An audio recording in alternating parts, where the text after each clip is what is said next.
Nanginginig ang bata habang hawak ang bat. Sa kawalan ng pag-asa, sumugod siya sa malakas na lalaki, sinabihan ito ng masasakit na salita.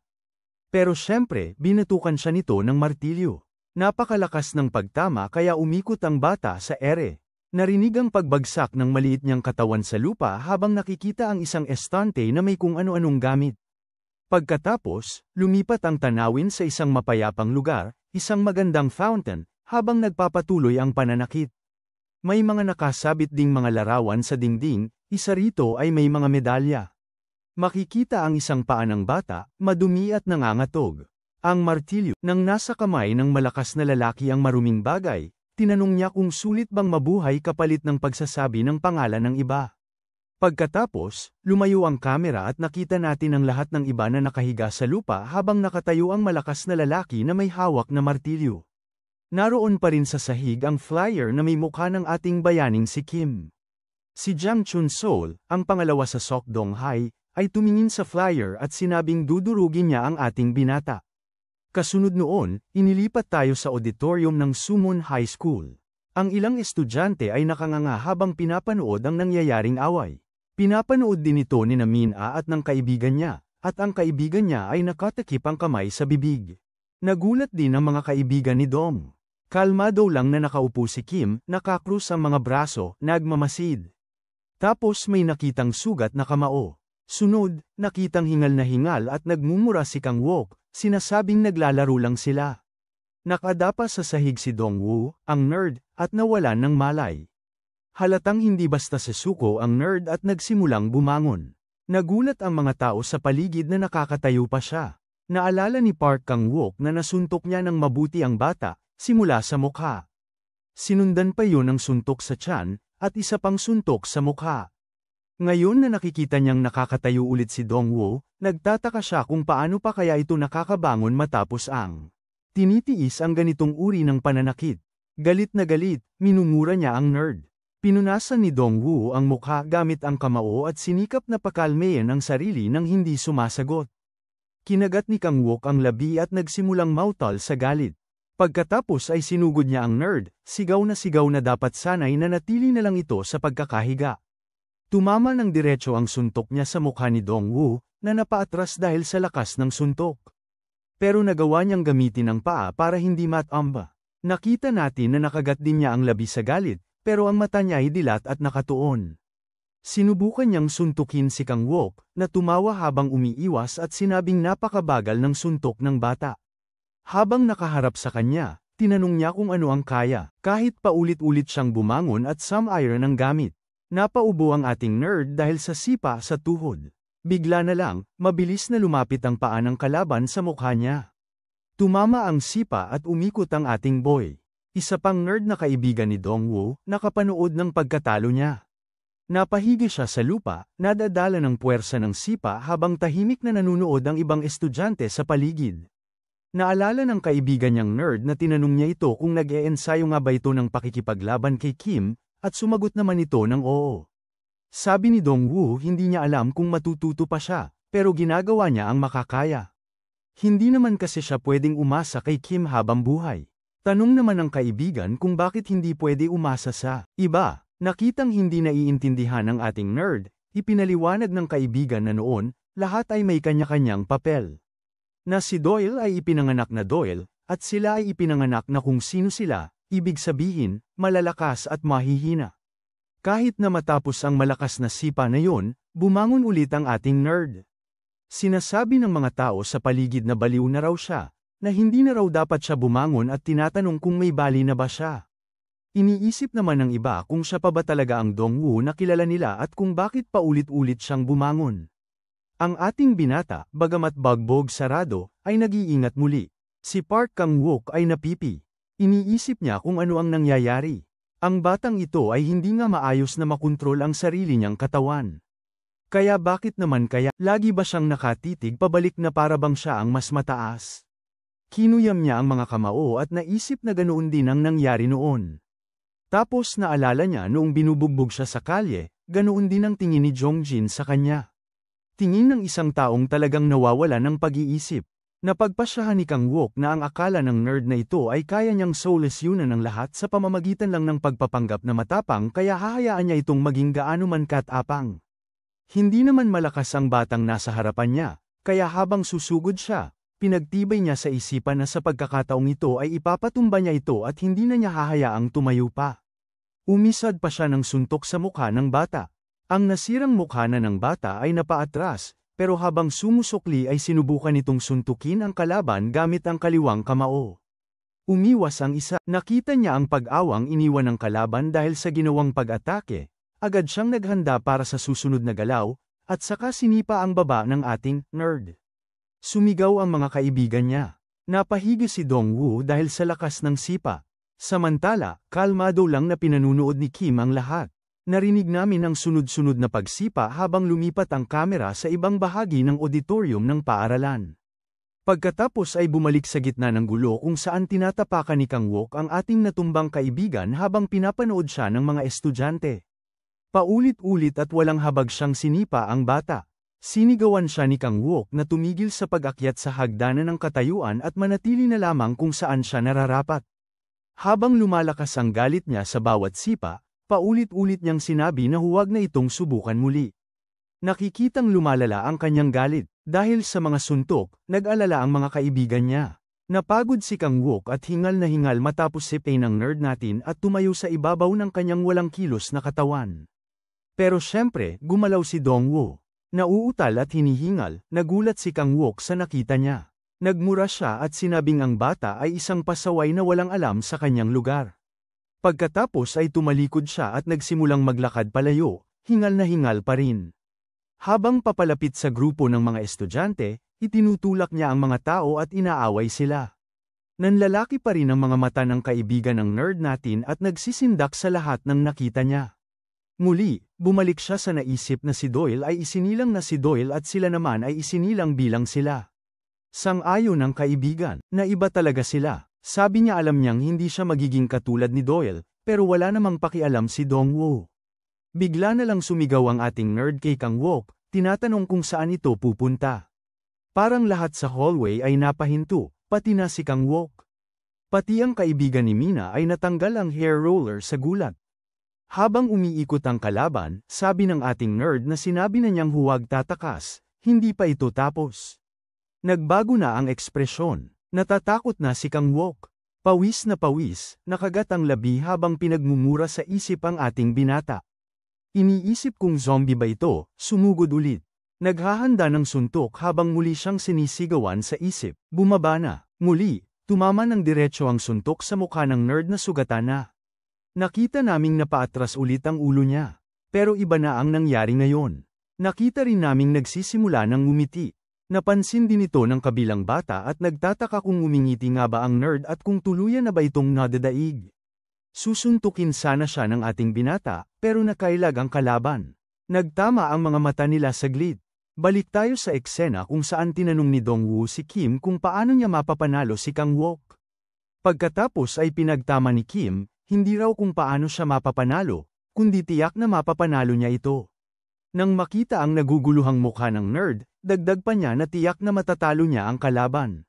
Bumalik tayo sa laban, tinamaan ng suntok sa tiyan ang bata. Nanginginig ang mga binti niya. Magkalapit na magkalapit sila habang iniisip ni Kang Wook kung anong uri ng ekspresyon ang nasa mukha ng bata. Pagkatapos, napaisip siya kung yun ba ang itsura ng isang taong malapit ng masaktan. Balik tayo sa alaala ni Kim na nagpapaliwanag na kailangan niya ng 3 minuto, na ang mga laban ay kadalasang nakabatay sa timbang at lakas ng katawan, pero ang lakas ng loob ang pinakamahalaga. Kung susuriin, hindi naman gaanong malaki ang diferensya ng timbang ng dalawa, kaya ang lakas ng katawan at ang lakas ng loob ang magdedesisyon sa laban.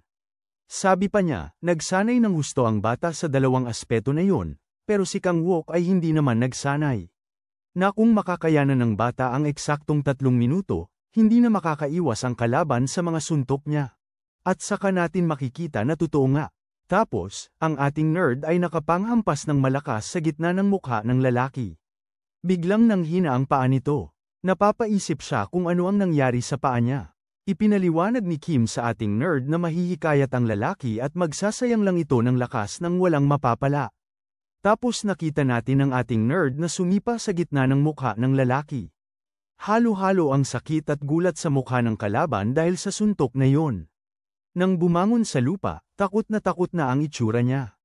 Pinagpatuloy ni Kim ang paliwanag na sa puntong yon, maging ang paghinga ay mahihirapan na si Kang Wook.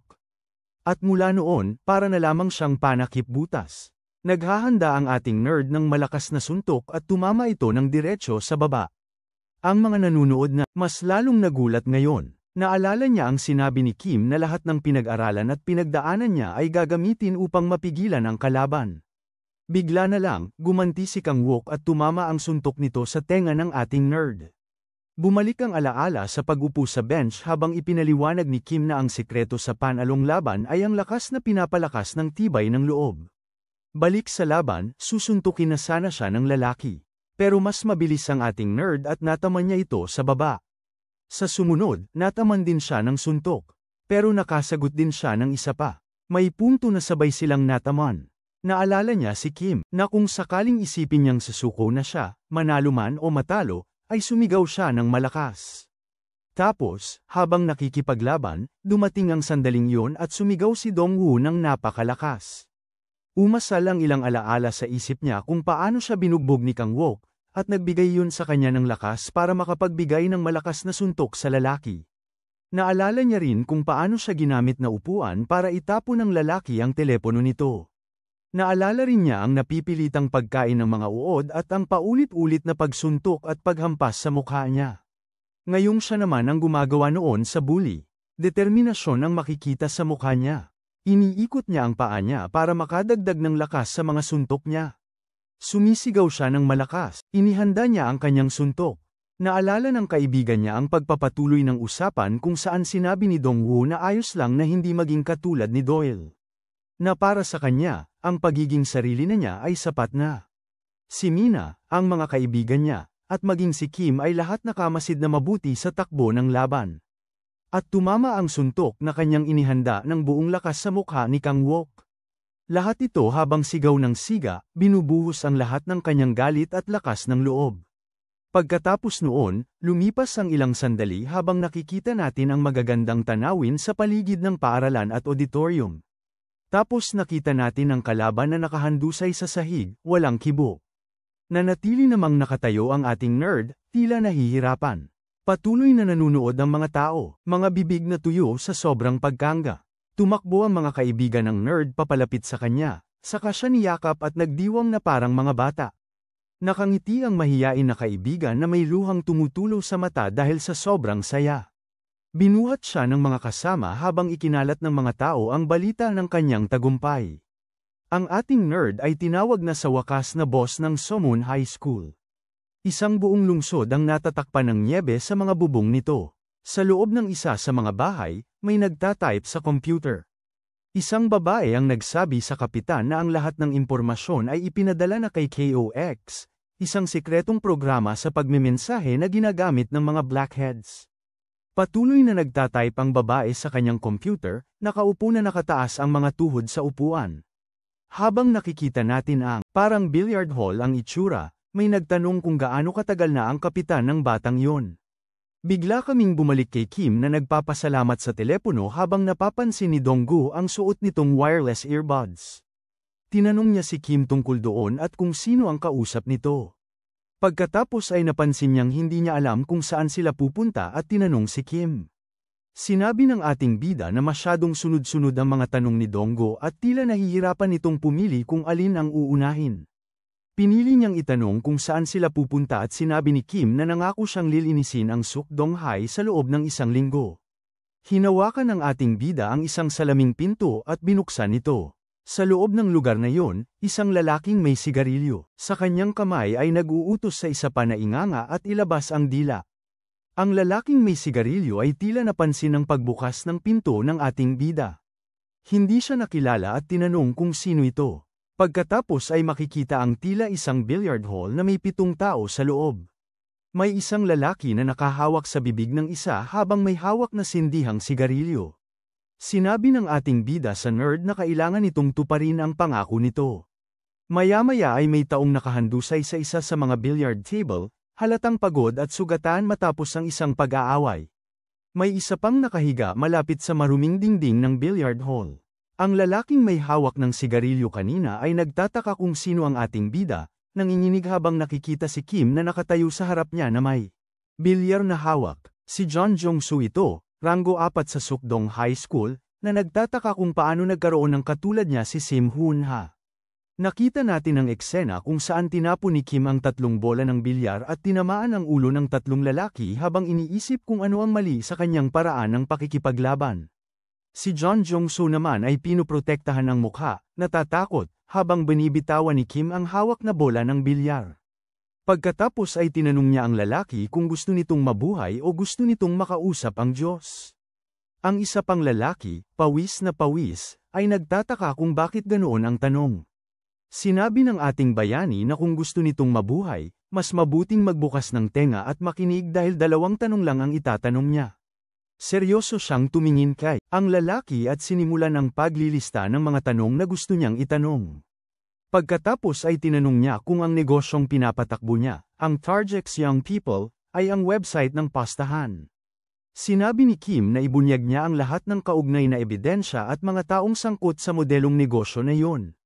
Nasalo ng lalaki ang teleponong inihagis sa kanya ng ating bida. Habang sinasabihan siya ng ating bida na isulat ang lahat sa bagong install na app, nagtataka ang lalaki kung paano nalaman ng bata ang tungkol sa kanilang website. Habang nakikita natin ang isa sa mga bintana ng pool club, sinimulan ng ating bida ang paglilista ng pangalawang bagay. Sinabi niya sa lalaki na kausapin ang boss niya, si Juan Kwak-umi. Ang mensahe ay dapat pumunta ang boss niya sa Sukmun High-End Meal para hanapin siya. Pagkatapos ay itinuro niya si Donggo at sinabing dapat lumuhad ito. Sa harap ng boss niya.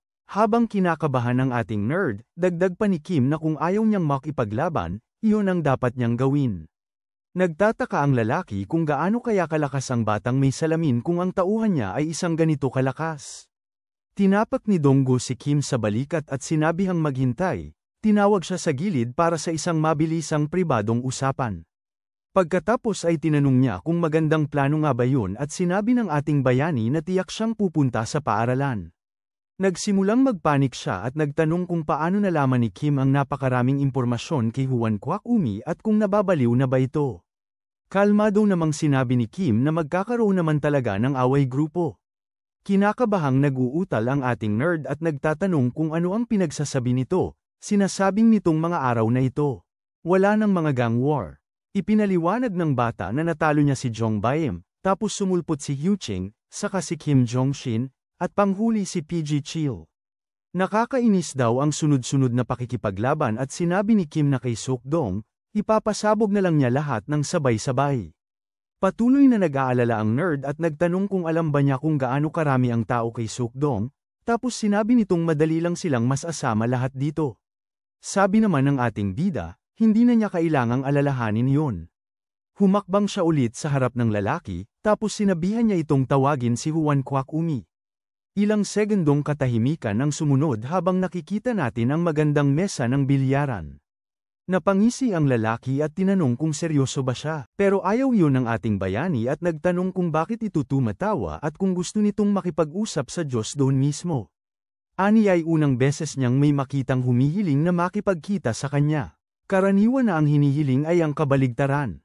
Samantala, sa Junshin, isang lalaki ang nakakuyom ang kamao. Natatakot ang lalaking ito, pinagpapawisan ng malamig, iniisip kung tao nga ba ang taong yon. Isa pang lalaki ang umiiyak sa sakit dahil sa tingin niya ay hindi makatao ang mga galaw nito. Pagkatapos ay nakita natin ang 3 tao na mabilis na napapabagsak ng isa pang lalaki. Habang pinanunood ang mabilis na pagkatalo ng iba pang mga tao, naisip niya na totoo nga ang mga tsismis, na multo nga ito. Naisip niya na hindi kapanipaniwala ang bilis ng lalaki at kailangan niya para makatakas. Ngunit habang nag-iisip at nagmamasid siya, may nangyari.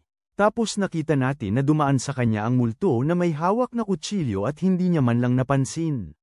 May malaking peklat ang lalaking ito sa noo at isang nakakatakot na ngiti sa mukha. Balik tayo sa eksena kay Kim habang tinatanong ng lalaki kung gusto nga ba niyang makita ang amo niya. Sa bodega kung saan naroon ang multo, nakita natin ang isang lalaki na hawak ang kanyang napipilipit na kamay habang sumisigaw. Dalawang lalaki pa ang sumigaw habang sumusugod at nakita natin na anim pala silang lalaking sumugod sa multo na may hawak na kutsilyo sa bawat kamay.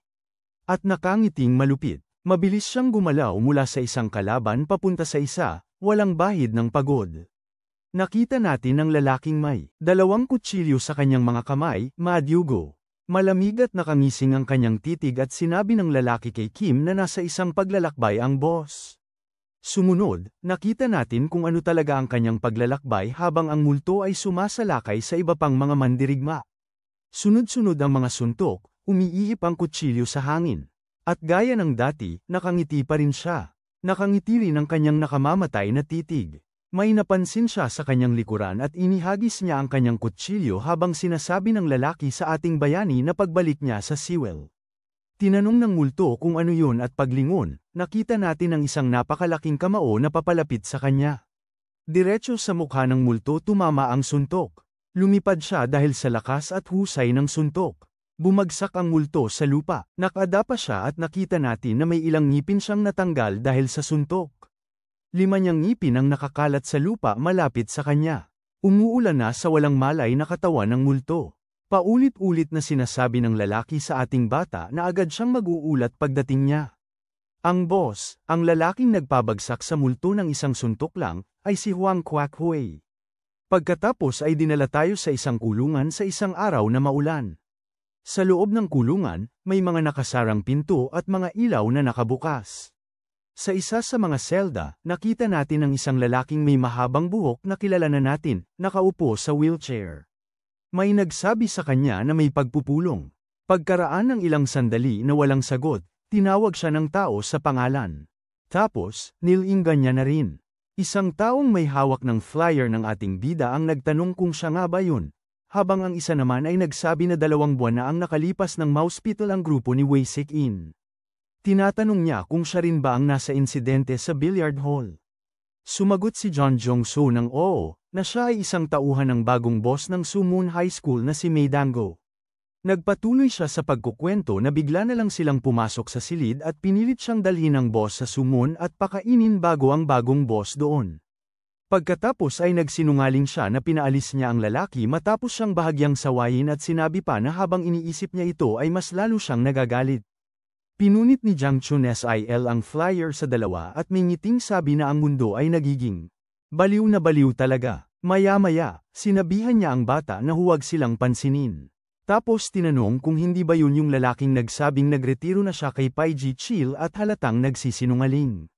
Sinabi niyang ipinagbili niya ang pangalan ng 12 bansa at maliwanag na may binabalak siyang masama. Walang maniniwala sa kwentong binugbog niya si Pai Ji Chil. Mukhang may gagawin siyang hakbang laban sa kanila.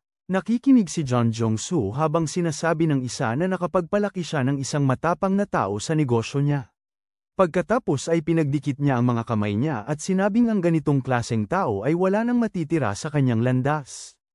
Ang mga taong ito ay mas mabuting huwag na lang pansinin.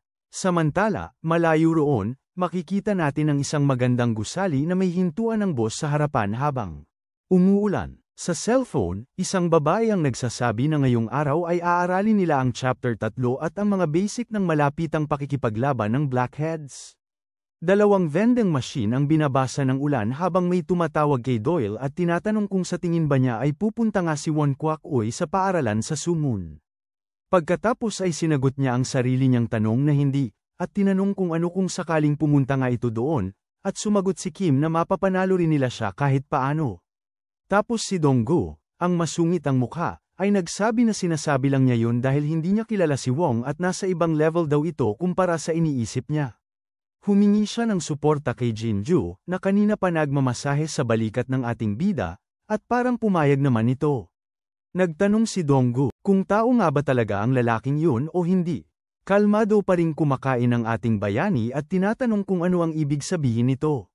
Pagkatapos ay sinabi niya na nasa 3 taon siya ng high school nang marinig niya ang balita na si Won Kwak-ui ay nakalaban ng oso gamit ang mga kamao at tinanong kung hindi ba yun noong may isang itim na oso na tumakas mula sa Cheonglim Zoo at tinanong ni Kim kung totoo nga yun. Sinabi niya na naging malaking gulo ang oso sa lungsod pero sa huli ay natagpo ang walang malay dahil nadaig ito ng isang tao at ang mga tao ay nagsasabi na si Won Kwak Uy ang nakapang-ibabaw sa oso. Pinipiga ng ating bayani ang juice box niya kaya tumilapon ang juice mula sa straw papasok sa bibig niya. Sinigawan siya ni Donggo na seryosohin ang usapan at ang ating bata. Tinatanong siya kung ano ang mangyayari ngayon. Sabi niya, ang dami na niyang gagawin. Habang nag-uusap sila, nakita natin ang isang tao sa rooftop ng paaralan na nakasuot ng raincoat. Pinapanood sila nito mula sa itaas. Sabi ni Kim, pupunta talaga si Won doon. Sa ibang lugar, malapit lang doon, malakas ang ulan. May tumawag kay Chang Lim at tinanong ito tungkol sa lalaking si Do Yeol. Sabi ng lalaki, maghihintay sana siya sa pila pero napansin niyang ang kilos nito ay halos kapareho ni Hye Chi-ho at tinanong kung ganoon din ang tingin ng kausap niya. Sabi pa niya, pati yung lalaking si Donggo ay kakaiba at tinanong kung mas mabuting pigilan na sila bago pa sila lumaki pa. Natatawa itong sumagot at tinanong kung, tulad ni Hye Chi-ho mula sa National Federation. Nakangiti pa rin siya, dagdag niya kung ganoon din ang batang yun kagaya ni Hye Chi-ho, kanina pa sana yun na alis. Dalawang babae ang dumating at sinabing papasok sila at sinabihan sila ng lalaki na kumuha ng inumin at magsaya sa ulan. Tapos may nakita kaming magandang hapunan sa mesa. Nakangiti, tinanong niya ang isa sa mga babae kung kilala siya nito at nagpakilala bilang Jang Chun-sik mula Sukdong at tinanong kung saan ito galing, at sumagot naman ito ng Chun ang Il. Tapos tinanong niya kung si Jang Hyun-woo ay hindi ba galing doon at nag-isip kung tatawagan niya ba ito o hindi habang nakaupo ang babae sa tabi niya at inakbayan niya ito. Medyo naiinis naman ang isa pang lalaki na iniisip na dapat ang mga lalaki ay inaalagaan ang sarili niyang mga tao imbes na tulungan ang estrangherong yun. Tapos iniisip niya na kung balewalain niya ang pagbabanta ni Kim, baka nga siya ang mawala ng pwesto, pero kung magiging doble agente siya, baka mas lumala pa ang sitwasyon. Habang may tinatanong ang kaibigan niya tungkol sa operasyon sa Sukdong na ninakaw daw ni So-moon, iniisip niya na magiging gulo pa rin naman ang lahat. Napahawak siya sa ulo niya sa sobrang pag-aalala dahil sa gulo ng buhay niya. Biglang bumukas ang pinto ng bodega at pumasok si Jang So-nubis. May pumasok na nauutal at nagsabing may malaking problema sila at tinanong ng natatakot na lalaki kung ano yun. Sabi ng lalaki, si Go Suk-hyuk ang namamahala sa silid trabaho ng Anpai Wonbo. At natanggal ang seguridad nito. Nabigla si Jang Chun-sik sa balita. Sa isang bodega na binabayo ng malakas na ulan, makikita natin ang isang malaking screen na nagpapakita ng larawan ng ating maliit na nerd at isang mensahe na nagsasabing nahuli na siya at kung gusto nilang malaman ang password, kailangan nilang pumunta sa So-moon High School kinabukasan ng alas 8 ng gabi. Sinabi ni John Jong-soo na ang lalaking iyon ay si Medanggo, ang lalaki mula sa So-moon. Pagkatapos ay may isa pang lalaking kumuha ng telepono at sumagot, sinasabi na kung hindi mahalaga ang tawag, pero naputol siya sa kalagitnaan ng pangungusap at nagtanong kung ninakawan ang workroom sa So-demon. Pagkatapos ay malakas niyang tinanong kung si Medanggo nga ba ang pangalang narinig niya lang. Kinuha ng lalaki ang telepono sa kanyang tenga at pinagpupuyos ito sa kanyang kamay. Dahil sa matinding galit, sumisigaw siya at minumura ang ating maliit na nerd. Samantala, nakikita natin si Kim na naglalakad sa ulan gamit ang payong niya. Bigla siyang huminto. Pagkatapos ay inilagay niya ang kamay sa bulsa. Napansin niya ang isang bisikleta na nakaparada malapit at nababasa sa ulan. Makalipas ang ilang sandaling katahimikan, nakita natin ang malamig na titig ng ating bayani. Pagkatapos ay may inihagis siya paitaas at may nakita tayong isang tao na nakasuot ng raincoat sa bubong na nanunood sa kanya. Balik sa eksena kay Jang Chun-sik na nasa telepono at nagtatanong kung ano ba ang ransomware at kung maayos ba ito gamit ang password. Sumisigaw siya sa kausap sa kabilang linya na magsalita ng malinaw. Biglang bumukas ang pinto ng kinaroroonan nila. May pumasok na hingal habang nakatingin ang lalaking may peklat sa pinto. Mukhang ang boss ay pumasok sa lugar. Nanlaki ang mga mata ni Jang habang nagtataka kung ano ang ginagawa roon ng boss. Nagsigawan ang lahat na nagbibigay galang at yumuko sa boss. Napanginig at napalunok ng laway ang lalaking may peklat. Tahimik na naglakad ang boss patungo sa mamahaling sofa. Sabi ni Jang, kung alam lang nila ang pagdating nito, nasa labas sana sila para salubungin at humingi ng paumanhin. Umupo ang boss sa sofa. Habang nakikita ang forklift at ilang pallets, isang salita lang ang binitiwan ng boss, Simon. Kumuha siya ng bote ng alak at nagsimulang uminom, nabuhos pa nga sa sarili habang tinatanong kung saan ang Simon High School. Tinatanong ni Jiang ang boss kung tama ba ang narinig niya at ibinato ng isa pa ang itago ang bote. Nabasag ang bote sa isang metal na poste at nagkapira-piraso. Huminga siya ng malalim. Balik sa eksena sa kulungan habang naririnig natin ang isang nagsasabi na may bagong uri ng sugal na nagiging popular sa bilangguan. At pagkatapos ay pumunta siya roon para pag-usapan ng pera pero nadismaya siya. Pagkatapos ay narinig natin ang ingay ng wheelchair. Nakita natin si Won Kwak Wee na nagsasabi kay PG Chill na wala siyang sasabihin sa kanya dahil pilay na siya ngayon. Itinaas ni PG ang kanyang kamay sa salamin na panangga. Pagkatapos ay hinawakan niya ang salamin gamit ang kanyang palad. Gamit ang kanyang mapang asar ng ngiti, sinabi niya kay Won na mag-ingat siya ng mabuti sa sarili. Sinabi pa niya na isang saglit lang ay maaaring mangyari yun at maging siya. Wala na tayong magagawa. Tapos sinabi niya na may demonyo daw sa Simon High School. Bumalik kami sa bodega, at ang boss ay nanatili roon para tipunin ang lahat ng tauhan at mga organisasyon dahil pupunta sila sa Simon High. Mula roon, pumunta kami kay Kim, hawak ang kanyang baril na may goma, tinatanong kung siya ba ang nakasunod sa kanya simula umaga. May nagsabi na matagal na rin pala at tinawag siyang kapitan. Pagkatapos, bumalik kami kay Wang, sinasabi na kinabukasan, si Sekdong ang pupunta sa Simon. Nakita namin ang isang magandang gusali sa isang maaraw na dalampasigan sa umaga sa Busan, Republic of Korea. May nagsabi na sanay sa Seoul na lang siya pumunta. Pero dinala pa siya rito, at ang isa naman ay sinabing ang nanay niya ay nasa Seoul. Si Kim ay nanahimik lang. Ang tatay niya ay nagsabi na mahilig siya sa mga daungan at pyesa ng transportasyon sa lupa at dagat. Nakatakip ang mukha, tinanong niya kung hindi ba romantiko yun at pinakilala sa atin ang pinuno ng mga blackheads at ama ng ating bayaning si Kim Do-sun. Sabi pa niya, namimiss na niya ang kanyang anak na lubos niyang mahal. Tapos sinabi niyang 1 taon na pala at dapat ay nakita na niya ang lahat ng dapat makita sa Korea. At pagkatapos ay tinanong kung kailan ito babalik at sa sumunod na segundo, inalok ito ng mask, sinabing bagong produkto. Ang ating anak na nakakrus ang mga braso ay nagsabi na minsan na niyang sinabi sa kanyang ama. Hindi na siya babalik. Ang ama, na eksaktong pareho ang pagka-bored ng itsura ng anak, ay nagkunwaring nagulat at nagtanong kung wala ba siyang pakialam sa sinasabi ng sariling ama.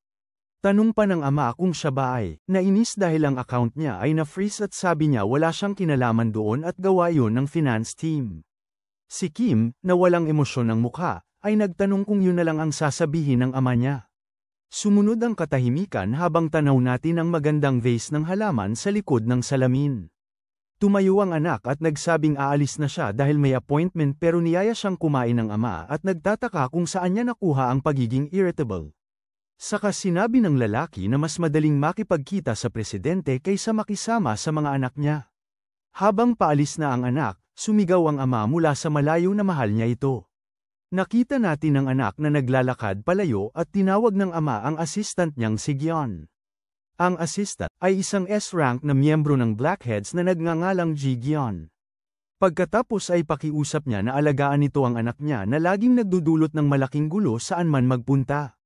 Naalala ng ama ang mga kaguluhan na ginawa nito sa Japan at sinabing hindi na niya alam ang gagawin sa anak at tinanong kung hindi ba sila nagkakasundo. Pagkatapos ay sinabi niyang humanap ng paraan para maibalik ang bata sa lungsod.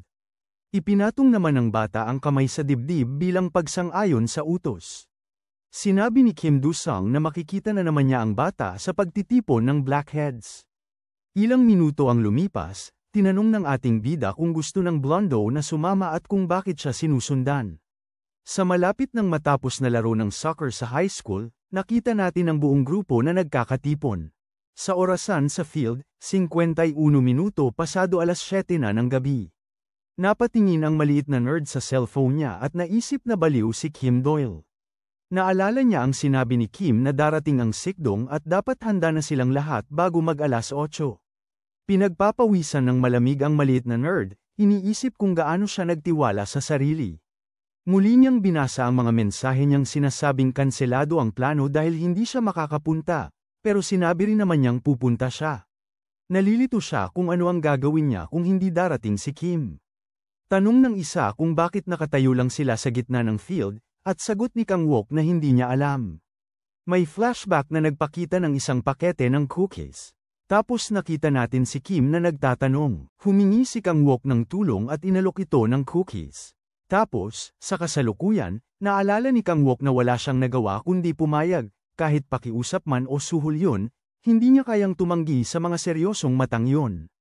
Lumingon siya sa kaibigan at sinabihan nitong manatili roon at manood, pero kung mukhang lalala na ang sitwasyon, tumakbo na sila. Samantala, ang isa pang lalaking agresibo ay nagsimulang tumawa. Pinagyayabang ang mga kalamnan, sinabi nitong ang laban kay Sikdong ang matagal na niyang pinapangarap simula pa noong nasa militar siya. Ang mga estudyanteng nasa paligid ay nagsabi na naiinggit sila sa katawan nito habang nagpapakita ito. Siyempre, hindi mawawala sina Mina at ang kaibigan niya, ang mga cheerleader, na nakasuot ng maiikling palda at pom-poms. Sinabi ng babae kay Mina na, kahit anong anggulo mo tingnan, mukhang gang fight ito, at kailangan ba talaga ng mga cheerleader sa ganitong away? Sabi ni Mina, palagi namang welcome ang babaeng nag-cheer kahit anong sitwasyon. Tapos tinanong niya kung nasaan si Doyle dahil pagod na siyang tumingin sa mga lalaking iyon.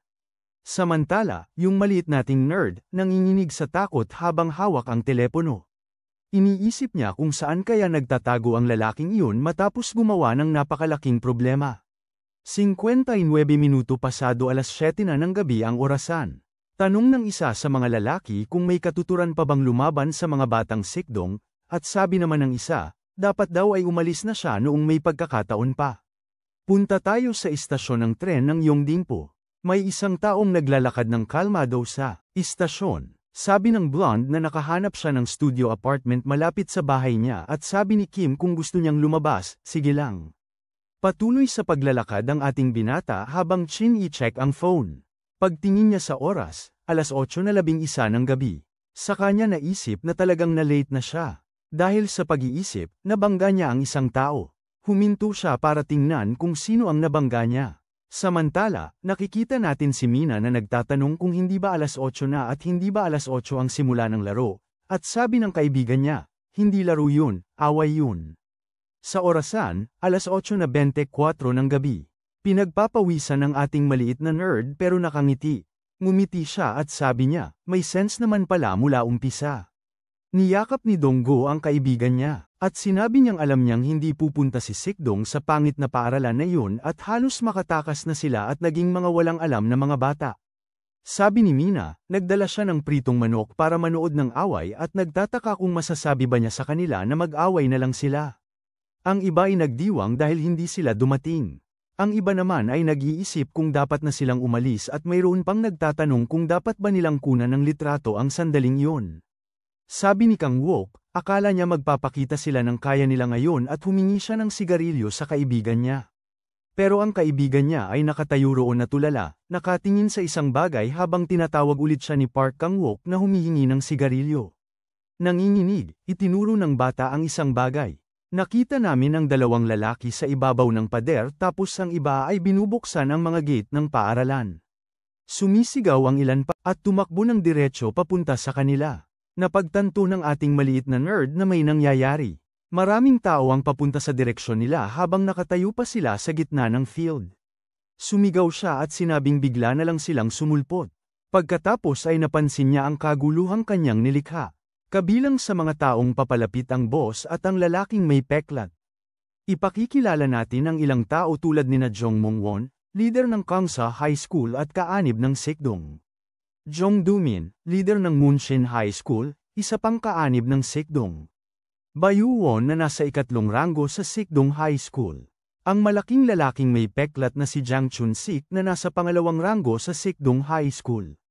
At ang boss na si Won Kwak-hui na dumating at nagtatanong kung sino ang demonyo ng Sumhun. Samantala, babalik tayo sa eksena kung saan nabangga si Kim sa isang tao sa kalye. Nakita natin na lumingon ang taong yun sa kanya at sinabing sa wakas ay nagkita na sila ulit. Nakatayo lang ang blondong lalaki na pinapanood ang eksena. Habang lumalayo ang kamera, nakita natin ang maraming tao sa harap ng ating bida at ng blondong lalaki. May isang naglagay ng kamay sa balikat ni Kim at sinabing kahit papayagan nilang dumaan ang mga tao minsan, hindi na nila ito papayagan pang dumaan ulit. Ang taong ito na naglagay ng kamay sa balikat ng ating bida ay ang lider ng Nampo Urum Juheon. Nakita natin sa orasan ng istasyon ng tren na 24 minuto pasado alas 8 ng gabi ng mga oras na yun. Pagkatapos ay tinanong ni Ju si Kim kung ano ang iniisip niya tungkol doon.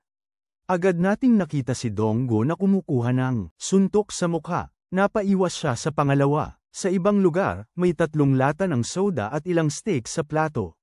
May kumuha ng isang lata. Imbes na buksan ito ng normal, pinunit niya ang buong tuktok ng lata. Nakita natin na ang taong ito ay ang boss na nakaupo sa maliit na bangko habang ang ating nerd ay nagtatakbo-takbo at nagtatanong kung bakit siya lang ang pinag-iinitan. Sa kanyang isipan, sinabi niya sa kaibigan niyang maghintay habang pinapanood niya ang sarili niyang naapakan ng 2 lalaki. Bigla siyang sinipa sa likod. Napabagsak siya, mukha ang unang tumama sa lupa. Ang lalaking sumipa sa kanya ay nagsabi na yun ang boss na si Madonggo at inutusan siyang sugurin ito. Tapos naapakan siya ng 3 mga lalaki rin gaya ni Changsu.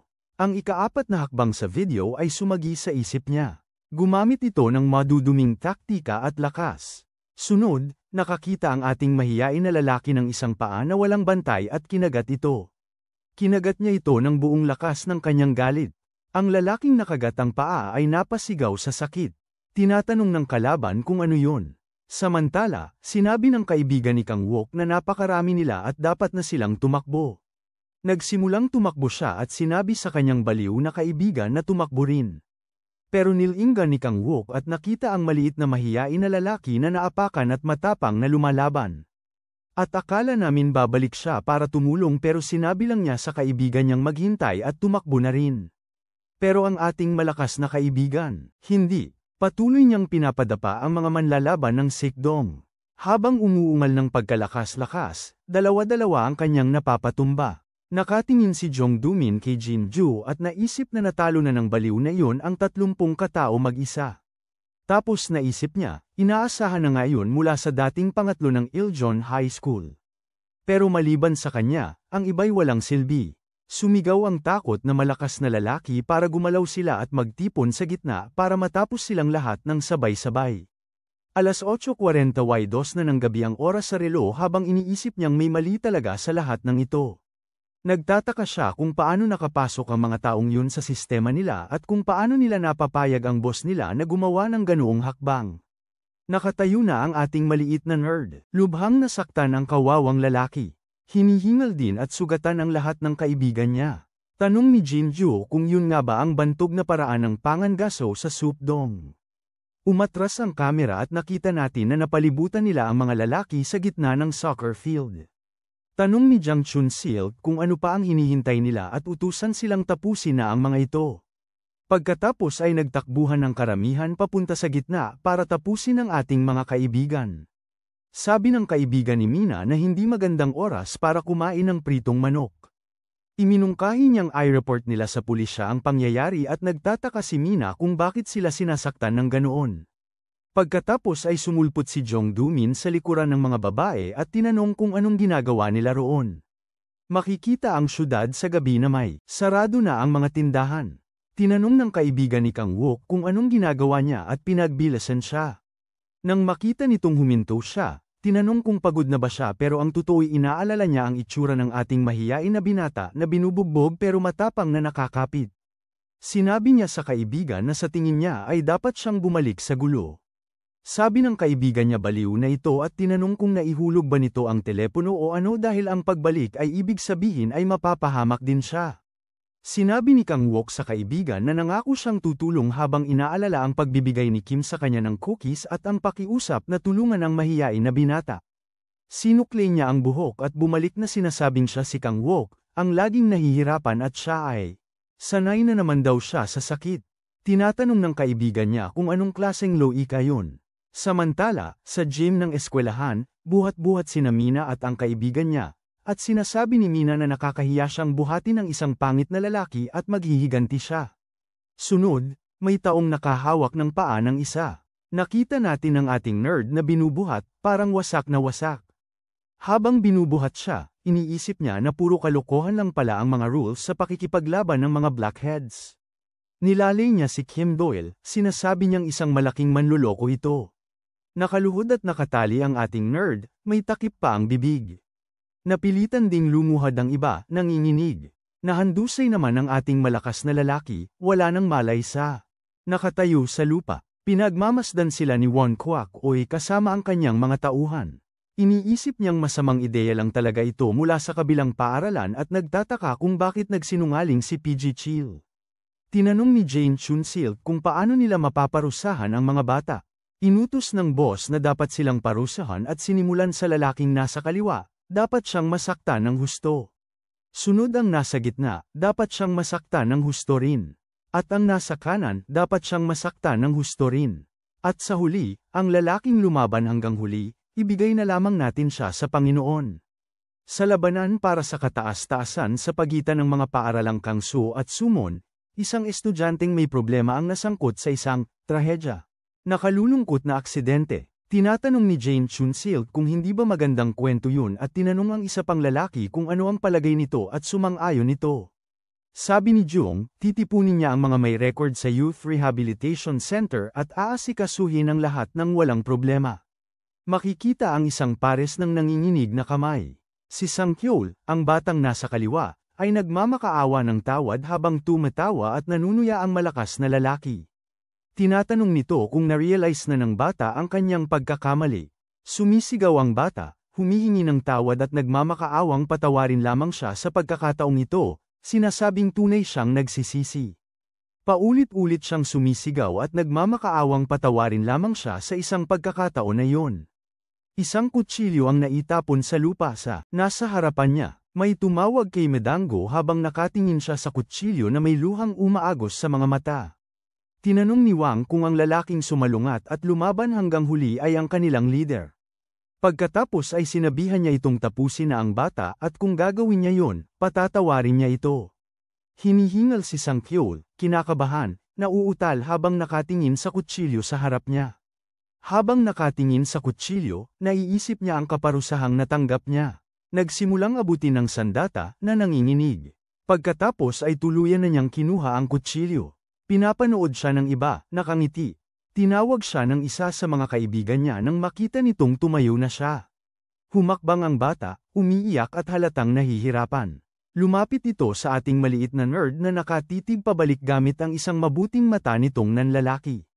Walang imik pa rin ang kaibigan at hawak pa rin ang kutsilyo, nanginginig ng husto. Tapos tinanong niya ang kaibigan kung bakit niya ginawa iyon. Pinunasan niya ang mga mata niya, tanong kung bakit ginawa ng kaibigan niya ang isang bagay na napakawalang katuturan.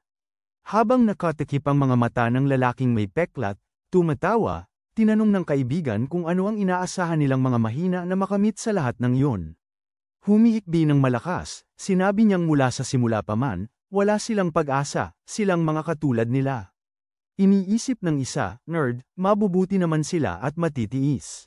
Naalala ang mga panahong binugbog at binyuli siya, dagdag pa niya na kaya nilang tiisin. Nagtataka ang isa kung ano ang pinagsasabi niya, at ang isa naman ay naghikab, inaantok na raw siya. Naalala ang isang araw sa isang bench malapit sa lawa, sinabi nilang kailangan nilang tulungan ang mga taong katulad nila. Pero sino ba sila para gawin yon? Isang lalaking may pekla, lumalapit sa likuran at sinampal sa ulo. Sinumpa niya ang bata at sinabing tumigil na sa pag-iyak at saksakin na ang kaibigan niya. At saka magmadali bago pa ito magising. Hawak ng mahigpit ng bata ang kutsilyo gamit ang dalawang kamay, pilit na inaalis ang panginginig pero bigo. Parang nagkakaroon ng lakas ng loob, umiiyak siya at pilit na nagtitiis. Parang hindi makagalaw ang bata ng matagal, hanggang sa wakas ay nainis na talaga ang lalaking may peklat at sinigawan siyang saksakin na ito. Sumisigaw, sumugod ang bata gamit ang kutsilyo sa ating maliit na nerd. Nakita ang pagsugod at wala nang magawa, si Donbo ay napapikit na lang at naghanda sa tama. Pagkatapos ay narinig namin ang tunog ng pagtama at hindi malinaw ang nangyari. Sa halip, nakikita natin ang mga babaeng nakatali at nakagapos sa poste, nagrereklamo. Ang ating maliit na nerd ay lumingon habang iniisip kung may dumating na at kung si Kim Doyle ba yun. Pero lumalayo ang kamera at nakikita natin ang isang taong may hawak na baril na may goma. Nauutal na sinabi ni Park Kang-wook na itigil na nila yon at minura ang mga miyembro ng Sick Gun Gang. Iniisip ng binata na nakakabaliw ang ginagawa niya at hindi niya dapat ito ginagawa. Itinutok niya ang baril at naisip na simula ng pagbagsak ni Il-gaem, lahat ng nangyari simula noon ay parang panaginip. Pagkatapos ay babalik tayo sa alaala ni Kang-wook na tinatanggap ang kumuha ng cookie at nagtanong kung bakit dapat niya silang tulungan kung mga kaaway naman sila. Tapos tinanong siya ni Kim kung hindi ba siya galing din sa Siumun High. Habang nakatutok pa rin sa mga kalaban, sumigaw siyang lumayas na sila ngayon din sa Siumun at naisip niyang nababaliw na talaga siya. Pagkatapos, may mabilis na dumaan kay Kang-wook at nakita nilang lalaking may peklat na may hawak na kutsilyo. Sinabi nitong sila ang tumawag kay Sick Gun at gusto na nilang umalis na ang mga ito. Nanghina ang mga binti ng bata. Sinubukan sumigaw ng pangalan nito ang ating maliit na nerd pero nabulunan siya habang nahihimatay ang bata sa harap niya. Tapos nakita na naman natin ang ulan. Nakahandusay ang nasugatang bata habang sinasabi ng malakas at may peklat na lalaki na pagod na siya sa mga walang kwenta. Tapos nilapitan niya si Sang-kyul ng kutsilyo at sinabing kung hindi niya agad gagawin ang ginawa kay Dong-gu, siya naman ang mapapahamak katulad nung isa na nakahandusay. Nakita natin ang pagkaabot sa kanya ng madugong at basang kutsilyo. Nakahandusay at umuubos si Park Kang-wook dahil sa sugat. Hingal na hingal si Dong-gu. Sigaw ng lalaking may peklat kay Sang-kyul na saksak na siya. Nanginginig naman ang mahiyain na si Sang-kyul at hindi makagalaw. Sumunod ang mga larawan na parang sa photo booth. Pagkatapos, umilo ang mga spotlight habang si Sang-kyul, naaalala ang mga larawan, ay nagsabi na ang mga taong katulad nila ay walang pangalawang pagkakataon. Sumigaw siya na wala silang pagkakataon kahit una pa man at tumakbo papunta kay Dong-gu dalaang kutsilyo sa mga kamay niya. Bago pa man niya matapos, may sumigaw at pinigilan siya. Mabilis na tumama ang kutsilyo papalapit sa nerd. Pumikit at umiwas ang ating bida. Pagkatapos ay nasilaw siya ng isang malakas na ilaw, parang headlight. Lumipad sa ere ang ilang lalaki nang sumulpot ang isang motorsiklo. Nanlalaki ang mga mata ng lalaking may peklat at ng lalaking nakasombrero sa mga nangyayari. Nananatiling kalmado ang boss, nakatayo at pinagmamasdan ang lahat. Lumalayo ang kamera at nakikita natin si Kim na dumarating kasama ang kanyang blondong kaibigan, at ang motorsiklo sa harap, malapit sa mga lalaking nakahiga sa lupa. Mukhang napansin ni Mina na nakatali na dumating na ang bayani. Tinanong niya ang blonde at kung ilan ang kalaban nila, at sumagot ito ng 87, saka sinabi ni Kim na tulungan siya, at sinabi naman niyang oo naman. Sumugod ang isa sa mga lalaking nakatali ang buhok at tinanong kung sino ang dalawa. Bigla na lang siyang nawala ng malay. Pagkaraan ng ilang sandali, nakahandusay na ang binata sa lupa at umiiyak sa sakit habang patuloy na naglalakad ang dalawa patungo sa mga nerds. Nanlalaki ang mga mata ng mga nerds na nakatingin sa kanya. May luha sa mga mata si Sang-kyul at mag-alaw ang mukha. Nakatitig si Kim sa binata na hindi na napigilan ang pag-iyak. Tinakpan ng binata ang mukha niya gamit ang mga kamay, hindi kayang tiisin ang titig ng bayani. Napabagsak siya sa lupa, wala ng lakas. Umiiyak siya ng walang tigil, nahihiya. Kumpiyansang sinabi ng ating bayani sa kanya na tumayo. Pagkatapos, sinabi ni Kim na ngayon naman ang kanilang turno. Sa istasyon ng tren, may nagsabi na aalis na ang tren papuntang Busan. Tinawagan ng lalaking nakapants na may bulaklak ang amo niya. Naalala niya ang eksena kung saan nila nilapitan si Kim at sinabi ng amo niya na maaari nilang palayasin ng isa minsan, pero hindi na 2 beses. Pagkatapos, sinabi ng amo niya na kung magkikita ulit sila, parang tadhana na yun sa kanya. Pagkatapos ay niyaya niya ang bata na uminom, pero ito ay lubos na hindi pinansin ng bata at ng babaeng blonde. Tinawag siyang walang hiya ng lalaking nakapants na may bulaklak dahil sa bastos na pagwawalang bahala sa amo niya, samantalang sinabi naman ng amo na siguro'y nagmamadali ito at may inihagis sa kanya. Nasalo ni Kim ang bagay na yon, ang hangin habang sinasabihan siya ng isa pang lalaki na gamitin yun kung kinakailangan. Iminulat niya ang mga kamay at nakita niyang may susi siyang hawak habang sinasabi ng lalaki na kailangan niyang dumaan sa exit 1, sa mismong labasan ng istasyon. Nakita ng binata ang magandang motorsiklo habang naririnig niya ang sinasabi ng isa na sa susunod ay iinom silang magkasama.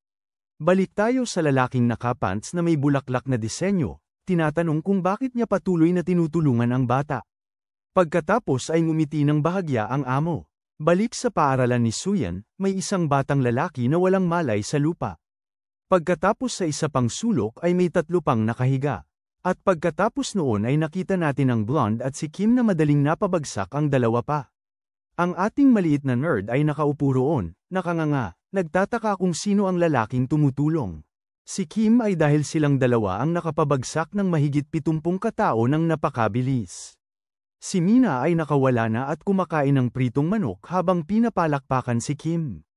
Tapos may nagtanong malapit kung pwede bang tawagan si Kang Wook Hyun. Isang nerd ang sumubok makipag-usap sa kanya at tinanong kung ayos na ang tiyan niya matapos saksakin at sumagot naman siya ng oo, siya naman kasi ito.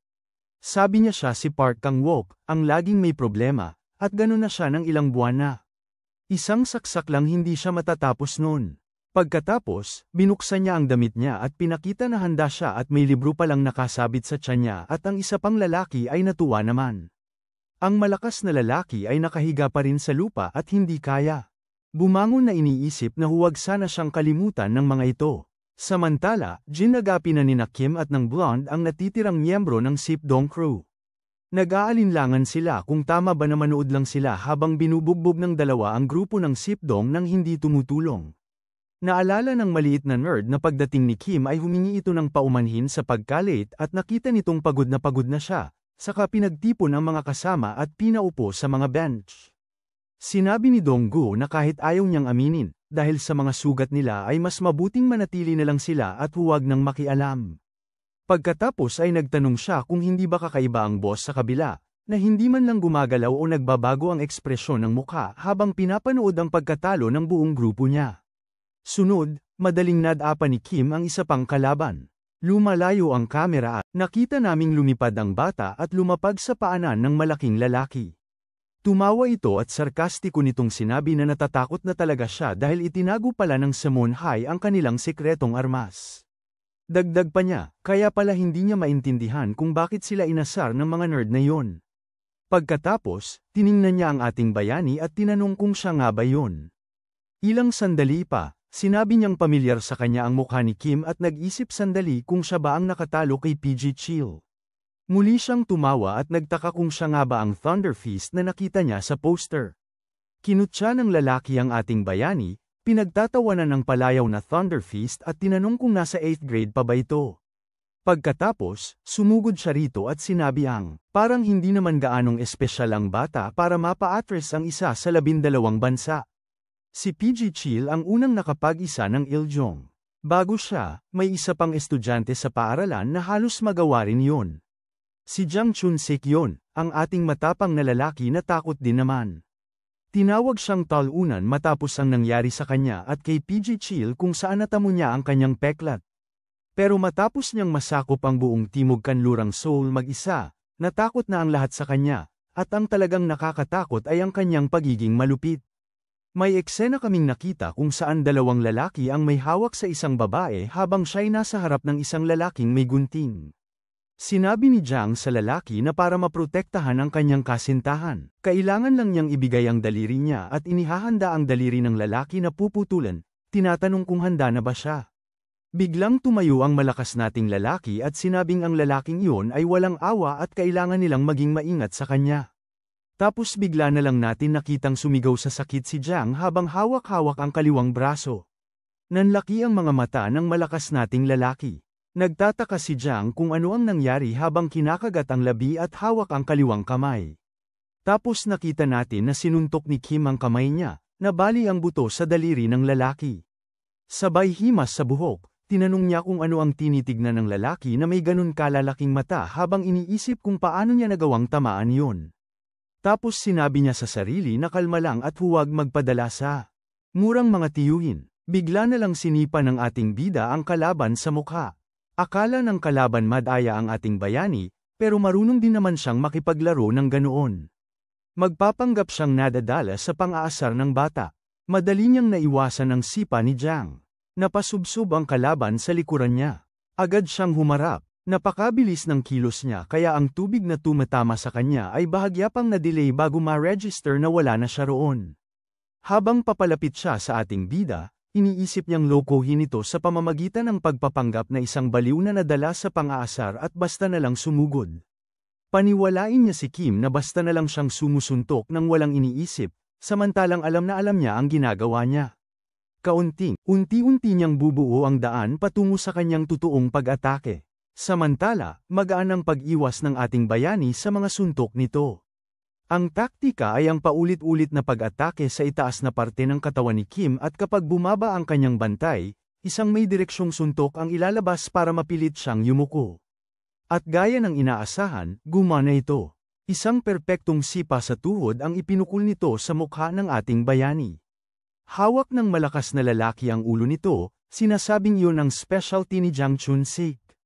Ang bantog na sipa na pumipira-piraso ng mukha at mukhang tumama nga ito ng diretso sa ating bayani.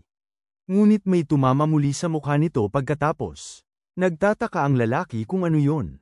Saka natin nakita na may mabilis na suntok pataas. Lumipad ang malakas na lalaki habang nagtataka kung paano nangyari yun. Posible pa rin kahit siya ang unang umatake sa bata. Sunod-sunod na suntok ang tumama kay Jang na ngayon ay lito na. Umiiyak siya at may lumalabas na laway dahil sa sakit, iniisip kung ano ba ang nangyayari. Naalala ng malakas na lalaki na nakita niya itong nakatalo sa ibang lalaki at naisip na hindi naman ito mukhang malakas. Ang posisyon niya at ang timing ay hindi dapat nagpapahintulot sa bata na gawin ang ginawa nito. Nahihirapan siyang manatili sa paa habang hingal na hingal at iniisip na nakagawa siya ng isang hindi matatalo na galaw. Nang tignan ng ating bayani, nagtataka siya kung paano napunta roon ang kamao nito. Tapos, iniisip ang palaruan na parang isang chessboard, nagtataka siya kung gaano karaming hakbang ang nauna ang bata. Habang sinisikap na suntukin ng ating bayani, nagtatanong siya kung ano ang kakaibang pakiramdam na yun na.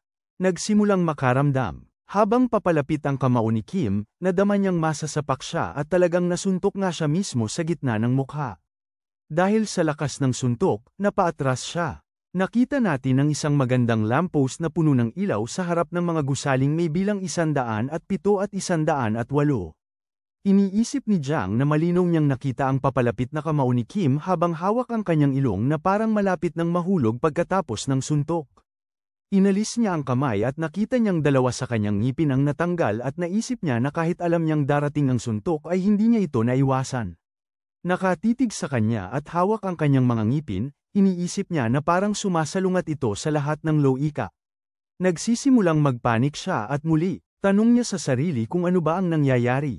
Nakita niya ang sarili sa ibang lugar habang iniisip kung sino o ano ang bagay na nasa harapan niya. Nauutal niyang tinanong ang ating bayani kung totoo nga ba ang lahat, kung talagang ginawa niya ang ginawa niya kay PG Chill. Isang napakalakas na suntok ang tumama sa ulo niya. Nagulat ang ating maliit na nerd sa nakita kahit isa lang ang matang nakakakita dahil ang isa ay magana. Nagulat din ang lalaking blonde. Lumipad si Jang ng ilang metro dahil sa suntok at ang kanyang amo pala ang sumuntok sa kanya, itinapon siya sa kabilang dulo ng field. Napanganga si Jang dahil sa lakas ng suntok. Bakit nga ba? Binutones niya ang kanyang damit. Lumapit pa siya ng kaunti para maharap ang ating bida. Hinubad niya ang kanyang button-up na damit at tinanong kung siya nga ba ang demonyo ng Samon. Si Kim, gaya ng dati, ay nagkamot ng tenga gamit ang daliri. Inihagis ng boss ang kanyang damit sa lupa kung saan maraming natalo. Binati ng lalaking nakasombrero ang blonde, pareho silang kasama ng mga pangunahing manlalaban. Tinitigan ni Kim ang boss na kunwari ay ngayon lang napansin na naroon din ito.